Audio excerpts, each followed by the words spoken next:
Fertilidad sin censura. Todo para conocer más sobre nutrición, sexualidad y fertilidad. Fertilidad sin censura es presentado por Advanced Fertility Center Cancún.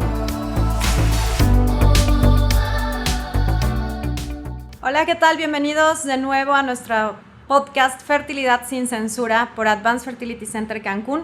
El día de hoy tenemos aquí nuevamente a nuestro querido doctor Espadas acompañándonos para hablarnos acerca de la pérdida gestacional recurrente. Bienvenido, doctor. Muchas gracias.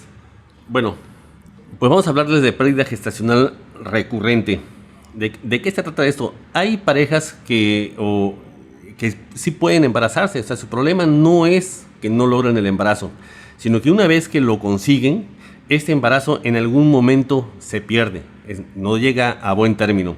Y puede ser en varias etapas del embarazo, en los primeros 3 meses, en el segundo trimestre, los segundos 3 meses, o incluso al final del embarazo. El caso es que no tienen un recién nacido vivo. Entonces, cuando tenemos 2 o más de estas pérdidas, ya podemos considerar que es una pérdida gestacional recurrente, así se le llama. Cuando es el primer trimestre o antes de las 20 semanas, decimos que es aborto recurrente o aborto de repetición. Cuando son embarazos a término, hablamos de partos inmaduros o óbitos fetales, o sea, muerte del bebé in útero. Entonces, dependiendo de en qué momento es la pérdida o en qué momento están siendo las pérdidas, eso nos permite orientarnos acerca en el diagnóstico. Por eso cuando recibimos a una paciente o a una pareja con este tipo de problemas, bueno, necesitamos hacer una historia clínica completa para saber qué pasó durante esos embarazos, en qué momento se perdió el embarazo y qué estudios en su momento pertinente le hicieron a estas pérdidas. Por ejemplo, si fue un aborto de primer trimestre, se hicieron un legrado, si se obtuvo el tejido y si se mandó estudio de patología o estudio genético para saber las causas del mismo. Generalmente en un primer aborto no es necesario hacer un estudio de riesgo pregestacional que se le llama. Pero cuando ya se tienen 2 o más pérdidas, ya sean consecutivas o no, por ejemplo, pudo haber habido una pérdida de primer trimestre, un aborto, después un embarazo, que llegó a buen término, pero hubo un tercero que se perdió, o un cuarto que también se perdió. Bien, hay que saber cuáles son las causas antes de que se vuelvan a embarazar. ¿Por qué? Porque, por ejemplo, cuando tenemos un aborto de primer trimestre, la posibilidad de volver a abortar en un siguiente embarazo es más o menos del 30%. Pero si ya se tuvieron 2 pérdidas, sean consecutivas o no, la probabilidad en un siguiente embarazo, si no se hizo el estudio adecuado, es del 60 a 70%. Y si ya se tuvo 3 o más, puede ser más del 70% la probabilidad de pérdida. Por eso es importante no dejarlo pasar, o sea, hacer el estudio adecuado. ¿Y cuáles pueden ser las causas? Por ejemplo, si hablamos de pérdidas en los primeros 3 meses de embarazo, generalmente la causa más frecuente son las alteraciones genéticas. Y de estas alteraciones genéticas, la más frecuente es la aneuploidía. Aneuploidía significa que nosotros tenemos los seres humanos tenemos 46 cromosomas. Se puede repetir uno de los cromosomas, por ejemplo, como en el caso del síndrome de Down, es una trisomía 21. En lugar de ser 2 cromosomas 21, hay uno de más, es un tercero. O puede haber cromosomas de menos, por ejemplo, en un síndrome de Turner, lo que falta es un cromosoma sexual, femenino. En lugar de ser 2 cromosomas X, se tiene uno nada más. Entonces, por eso cuando se caracteriza se pone como un X0. Le falta un cromosoma. Estas, ya sea que falte uno o sobre un cromosoma, se conoce como aneuploidías.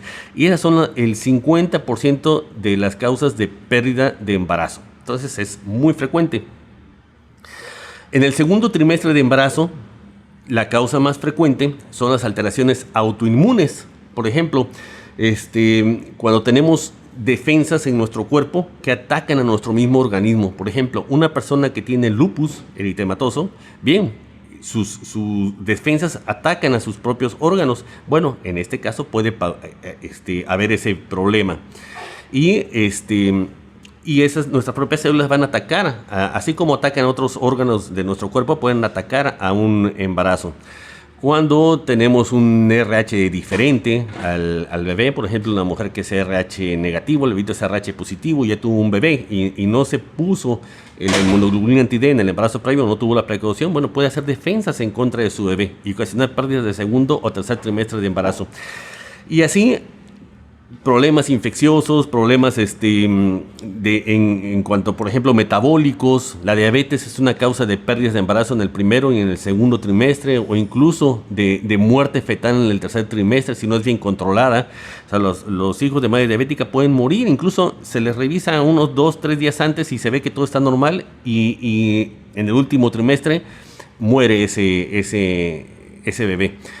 Entonces, ¿cómo podemos evitar esas pérdidas recurrentes de embarazo? Bueno, haciendo un buen estudio previo. Como le decía, comenzamos con una historia clínica completa y después con un estudio en general.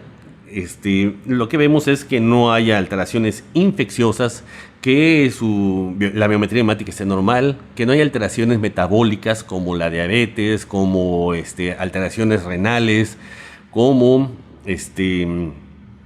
alteraciones, por ejemplo, infecciosas, que pueden ocasionar también pérdidas consecutivas, e incluso podemos hacer también estudio genético a la pareja, porque hay alteraciones genéticas que se pueden estar repitiendo en los bebés y ocasionar que se pierden en algún momento del embarazo. Entonces, ya dijimos, primer trimestre, la causa más frecuente de alteraciones genéticas, infecciones o malformaciones del útero. En el segundo trimestre, las causas más frecuentes son las alteraciones del metabolismo o alteraciones autoinmunes, que pueden también repercutir en los últimos 3 meses del embarazo. Entonces, pues yo lo que les recomiendo es, cuando ya se tuvieron 2 o más pérdidas, sean consecutivas o no, acudir a una consulta, que se le haga el diagnóstico adecuado y poder dar el tratamiento preciso para que disminuir esa posibilidad de embarazo, esa posibilidad de pérdida durante el embarazo. Y por último, por ejemplo, ya cuando no encontramos una causa aparente para las pérdidas, por ejemplo, si hacemos todo el estudio de diagnóstico genético preimplantacional, a veces podemos hacerlo, a veces es largo porque tenemos que hacer una serie de estudios e ir descartando problemas. La ventaja es que una vez que hicimos este estudio, la probabilidad de que se vuelva a abortar va a disminuir muchísimo. De un 70% que dijimos que era cuando tenían 3 abortos, bueno, si ya hicimos ese estudio, la posibilidad de abortar va a ser igual que cuando fue en el primer aborto, entre el 30 y el 40% de probabilidades, lo cual nos da un mucho mejor margen. Claro, el embarazo hay que seguirlo en forma temprana. Nosotros en la clínica, por ejemplo, una vez que hicimos el diagnóstico de riesgo genético, de riesgo pregestacional, bien, tenemos una última opción. Encontramos que todo fue normal, que no hay una causa aparente, que a lo mejor en los embrios la causa que probablemente de las pérdidas sea una alteración genética. Bueno, tenemos la forma de corregirlo, como por medio de una fertilización in vitro con diagnóstico genético preimplantacional. ¿Qué hacemos? Bueno, se fecundan los óvulos con el semen de la pareja. Estos embriones se llevan a día 5 o día 6 de desarrollo y en ese momento se les puede tomar una biopsia. Esa biopsia se manda a estudio genético y cuando tenemos el resultado, bueno, ya sabemos qué embriones tienen una información genética o cromosómica normal. ¿Qué va a pasar con esto? Que si dijimos que la causa más frecuente de pérdidas, por ejemplo, en el primer trimestre, eran las alteraciones, las aneuploidías, bueno, en esos embrioncitos ya descartamos las aneuploidías. Entonces la probabilidad de embarazo a término mejora muchísimo con un estudio de este tipo. ¿Son candidatos o no a este estudio? Bueno, hay que acudir a consulta.